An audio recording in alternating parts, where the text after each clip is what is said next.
We had grass growing rapidly inside my new compound, so my neighbor and I decided to get rid of it.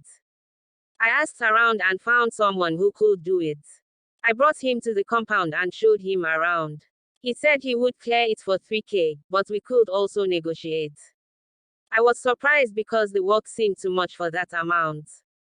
So, I told him we would pay him 5K instead. Man, the dude was overjoyed.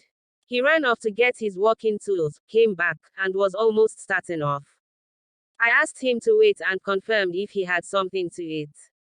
He said no, that he hadn't eaten since the evening before.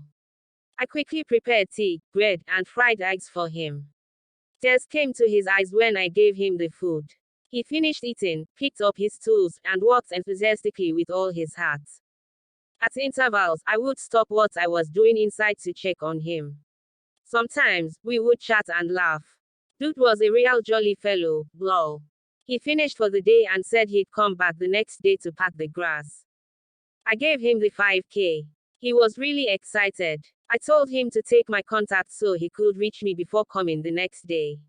He said he would have loved to, but he didn't have a phone. He said he sold it 2 weeks back so he could it. All he had left was his SIM. I felt his pain, but I remembered I had an Itel phone I wasn't using, so I gave it to him along with 500 naira for a recharge card. Tears rolled from his eyes instantly. He said one of the deepest, God bless you, I've ever received in my life. So, he left excitedly. And for me, I slept like a baby that night. Dude came the next day and continued the remaining task with so much passion.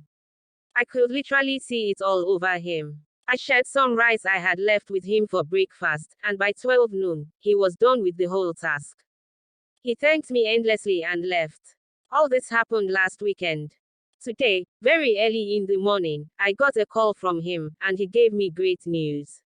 He said his former boss, who had relocated from Ibadan to Abuja, reached him on the phone the same day he inserted his SIM into the phone I gave him.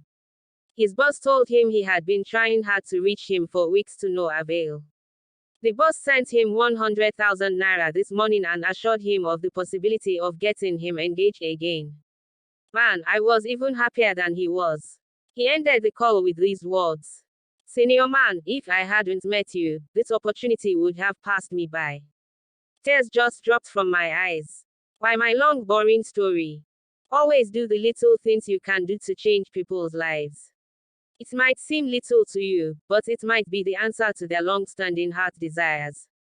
These acts of kindness may not necessarily come in monetary forms. You can tell people kind words. Give them a bit of your time. Hear them out. Give them warm hugs. Never despise or look down on them. Applaud them when they carry out duties for you. Make them feel like the human beings that they really are. And you might just be saving a life in the process, my people. Play your roles well.